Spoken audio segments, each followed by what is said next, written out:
Hello everybody, PsYStarcraft here with another StarCraft 2 commentary. It's another Zerg versus Protoss, and my mouse is still doing that weird thing. It's like techno rape, or something like that. I don't know.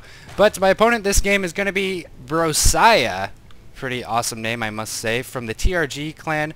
And if you guys are wondering what the DEI by my name is, that's just a little group I joined with some friends who like to play customs and do like 1v1 obs and stuff like that. It's not any known clan, it's just kind of a temporary thing until I figure something out, so don't go crazy and be like, Psy, what's DEI? It's not driving Ender the Influence or anything like that, so don't worry about it. Another Zerg versus Protoss. Just a reminder, every game I play, every game I cast, I do slot into the appropriate playlist on my channel. I've got ZvT, ZvP, and ZvZ. I don't play any other races but Zerg, so I only need those three playlists. And I also have a pro playlist, a playlist where I play games against notable players or professional players, stuff like that. The only ones I have right now are a guy from Complexity and a game against Rude Cats, so check those out if you want. But let's get underway here. In ZvP on this map, it's possible to 15 hatch. Normally, a Protoss wants to try to scout you before you can 15 hatch. But on a 4-player map, that's not always possible. So you can see, unlike last game, I'm going to be going for a 15 hatch. Did I say 14 hatch? I meant 15 hatch instead of a 14 pull, and this probe just isn't going to get there in time. Oh, not quite. Nope, down goes the hatchery. And you do need to be careful, though, because if a Protoss does go forge first, as you can see here, cannoning is a possibility. So get that Overlord ready, get your drones ready to come run down here and kill a pylon or kill cannons if he tries to do that. And as you can see here, I'm like, no, I don't want you to do anything. And I don't know if he's aiming to do that. It doesn't look like he wants to try it, although he had a pretty good shot at it. I mean, if you get some pylons up fast, you block off and you stick a cannon in the middle, you can get a lot of work done. You can send in 2 probes and just like try to cannon 2 separate sides.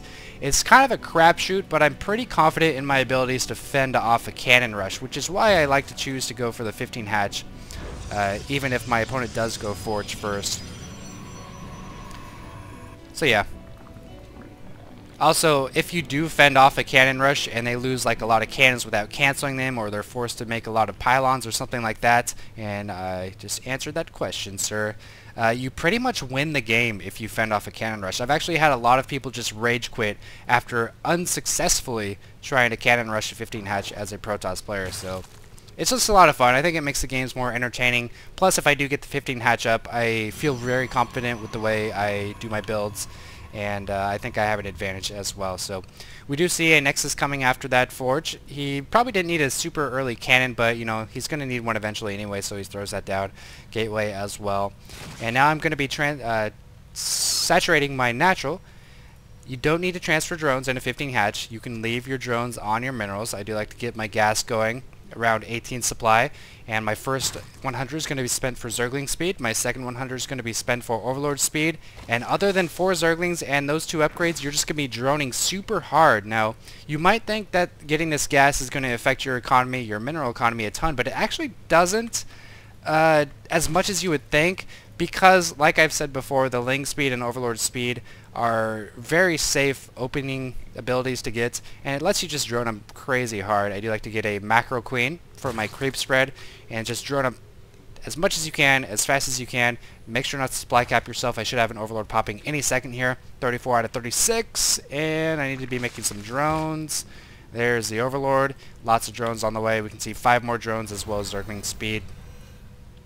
Second 100 is going to be used on Overlord speed after you make drones from the larva. You don't want to get the Overlord speed, not allow you to get as many drones as possible. So we can see now 14 at my natural, 15 at my main. I can start rallying back to my main from my main hatchery. I don't need to rally to my natural anymore. And already my 2 bases are saturated almost completely on the minerals. So it's now 34 harvesters to 32 harvesters. So a TOS will still be able to keep up with you, obviously, because TOS is really good because they have chrono boost. But next inject, I'm just going to soar ahead of him. 5 more drones, as you can see. Now this is where that happens. And around now is where you want to get your Roach Warren, and you can see there, and your 3rd hatchery. Now again, this is just kind of my own experimental weird build. It's incredibly safe. It's great for high masters. Against grandmasters, it might need some fine tuning. It might not be very economically viable. Cat just tried to destroy me. But I like it. It's pretty fun. I like creating my own build. Harvester is now 42 to 33, so you can see he's continuing to produce drones or probes. Well, who was? He's not doing it at this base anymore. He's only got 2 on each geyser, and I think that is actually a planned thing. So it looks like he's going for a timing. Actually, he stopped probe production. 5 gateways on the way, and look at this. My Overlord speed is going to see exactly what he's up to. So this Overlord speed just basically won me the game.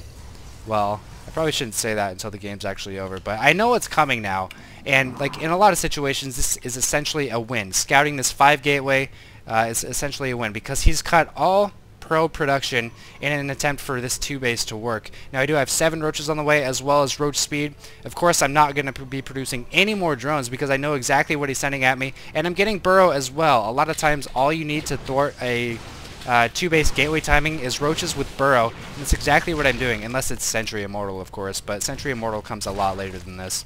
So I've got just a few roaches out on the field. He's got some zealots, and I'm going to be waiting on my roach speed and my burrow, able to push back these stalkers, and that early creep queen is proving pretty damn excellent with these creep tumors. I've got a nice creep spread area to chase him out. If he overextends, I can kill a lot of stalkers, and just continuing to make those roaches. Now what I could do in this situation is get an Overlord here pooping creep and an Overlord here pooping creep to see if he is going to be going for a 3rd. If he does drop down a 3rd, I can say, okay, he's cutting his losses, he knows the attack won't work, let me start droning up again.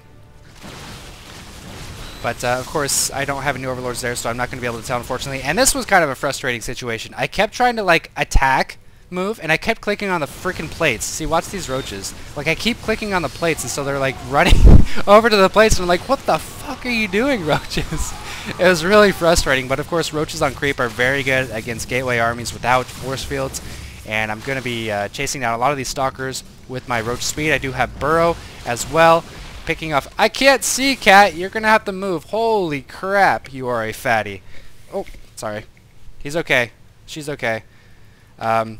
So able to burrow now. I'm just trying to catch him off guard if he does choose to push in. But I think a big thing I could have done here is Overlord, watch for that 3rd, because that's when you know your opponent's gonna stop attacking. But anyway, I'm going for the 3rd anyway. I don't know if he sees this or not. My drone just barely scooting on by. Going to be throwing the hatchery down at the 3rd, and it looks like he might be waiting for one more warp in to go on in. Another cool thing about this creep is this is the closest he can get the pylon. He'd like to have the warp ins like around here, but there's no possible way he can get an observer out, kill the tumors, and throw down a pylon. It would slow his attack down way too much. So he's waiting for that mothership core. Going to be using some of those time warps, maybe a mass recall. And now he's going to move in again. I do have some burrowed roaches and some decoy roaches to bring his army up. Poor queen going down after pooping down that creep tumor. And there goes the unburrow right in the stalker line. This roaches from the front going to be moving in as well. Going to try to micro as best I can, and he realizes, okay, this is not going well. Time to recall out. 3rd base on the way. I was kind of lucky to sneak that 3rd base, actually. I knew I was going to defend the attack. There wasn't a lot he could do at that point. So I wanted to try to get an advantage over him as much as I could. But you can see his harvester count very, very low. He's sitting at 33 harvesters. I'm not even sure if that was like a viable 2 base gateway timing or not, but I'm just going to go around and destroy all these pylons now. Of course I want to tech up, I want to get my upgrades started, as you can see here. And now I just want to do like a normal Roach Hydra safe timing against him. It's 67 to 133. I'm actually going to speed this up a little bit just because the game is so one-sided at this point. I just wanted to show you a game that really the Overlord speed won the game. Yes, it's definitely possible to scout this, especially in this location, without Overlord speed, but it's much safer to get Overlord speed, and I feel like the economy disadvantage from getting that isn't that bad.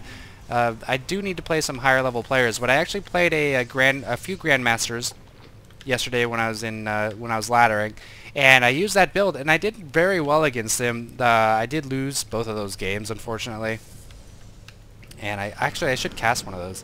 I did lose both of those games, but it wasn't anything involving economy. It was just like bad play in general. So, yeah, it's one thing for me to tell you about it. It's another thing to watch it. So I probably will cast those. Anyway, he's going for Colossi now. I do have a Hive on the way as well as Hydra range. The Hydra Roach pretty good against Toss when you have Viper supports. Not that good against Toss if you don't have Viper support. And Hydra Roach was a lot better against HotS than it used to be. I am getting some forward evolution chambers for my Vipers, of course, just kind of pushing in with these Roaches. Not too worried about these Roaches getting picked off because I have a lot of money to reinforce with more Roaches or Hydras. He's going to be using a Time Warp in synergy with his force fields, but I'm going to burrow, and he has no observer still, so these Roaches are just going to kind of hang out. These guys were all saved because of the burrow. These guys are just going to hang out until they can get away. They might be able to right now, actually. So now I've got some Hydras, I've got some Vipers, and I've got a maxed out army with 3 bases, running on 4 bases, actually, against his 130 army. And as you can see, when I'm on 4 bases, I don't like to have more than 16 Harvesters at each base. So these guys could probably transfer and throw down a 5th base. This only has 17. Probably pick one off of there. 2 Spires on the way, just in case I do need to switch up into Broodlord Corruptor, and he's going to be posing to attack once more, it seems.